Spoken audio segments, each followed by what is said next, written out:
This is 7 News. Tonight, St John Ambulance's triple-O delay, a Rockingham mother's agonising wait while her daughter convulsed and lost consciousness.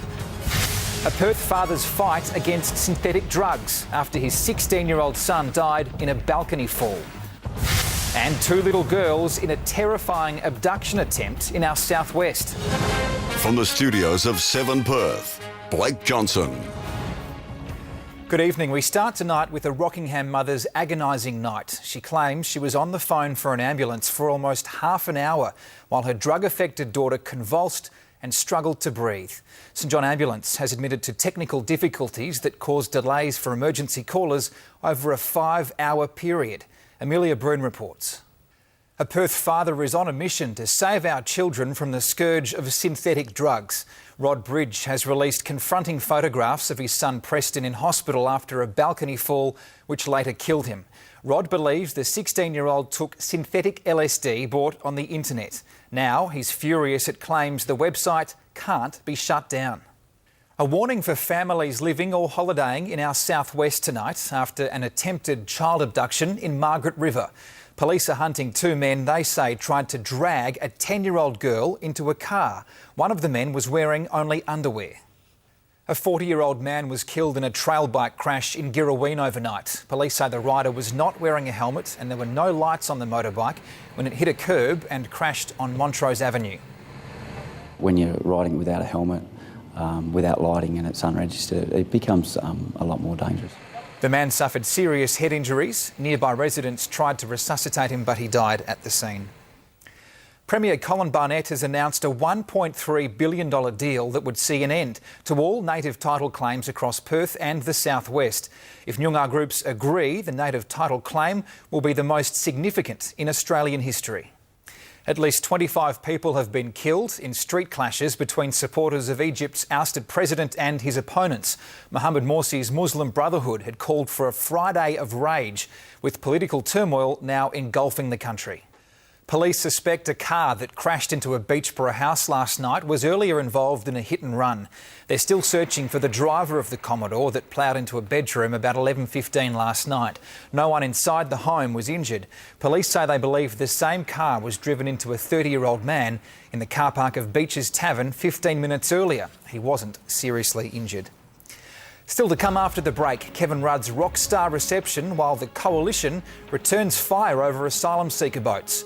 And stranded scouts rescued from a Falls Creek blizzard. Plus, dozens injured in a US fireworks disaster. The federal opposition is standing firm on its turn back the boats policy, despite the Indonesian government's reluctance to accept the plan. Immigration Minister Tony Burke says the Liberals' proposal is foolish and he's been backed up by a former Liberal Prime Minister. Emergency crews have rescued a group of scouts stranded in a blizzard in Victoria's Alpine region. 14 teenagers and 4 adults were trapped inside a hut after taking shelter this morning during an extreme snowstorm. They'd been cross-country skiing from Rover Chalet to Falls Creek when temperatures suddenly dropped. Rescue crews used snowmobiles to transport them back to safety. 14 centimetres of snow fell in the region last night. Witnesses have described balls of fire hurtling towards them when a 4th of July fireworks display in the US malfunctioned. Dozens were injured when an unplanned explosion triggered a series of blasts, launching the fireworks straight into the crowd. Sport now with Chris Young and a crucial game for the Eagles tonight. They need to beat Adelaide, Blake, to stay in the race for the finals. Early highlights coming up and a shellacking for Richmond. On a day when everything went right for North Melbourne, Aaron Black from the boundary. Bounce, bounce, bounce, bounce, goal! And Ford take first and second and the fence in Townsville. A live and exclusive coverage of Wimbledon begins at 8:30 on 7/2, and as you can see behind me, the Crows-Eagles game is live now on 7, mate. That's sport. Here's Blake. Thanks, Chris. More cold mornings on the way. I'll have the weather details next, plus the winning numbers in Saturday Night Lotto.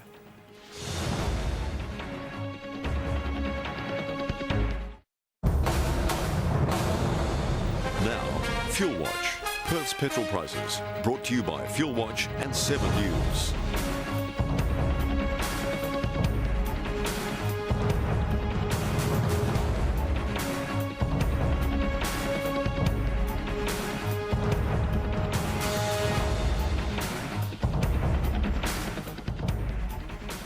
It started off pretty cool this morning, but the clear skies meant the sun soon got to work. The next couple of days are looking pretty good, but we'll get some cold mornings. Our maximum for today was 17.3 at 2:30 this afternoon. The overnight low was 4 in the middle of the night, 3 a.m.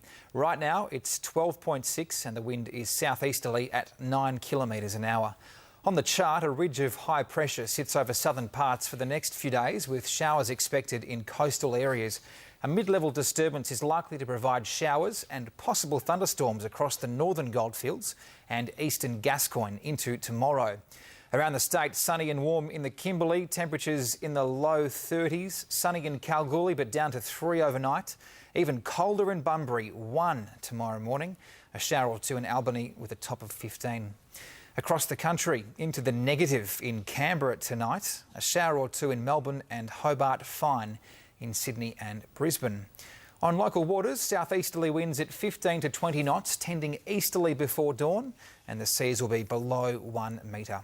In Perth tomorrow, another chilly start, 3 degrees, then sunny and up to 18. Sunny on Monday too, with a bit of frost around and a top of 19. Showers could move in from Tuesday and are likely to stay for the rest of the week. Now it's time for Saturday Lotto. Good luck. And that is all from the 7 News team for now. I'll have updates throughout the evening. Good night.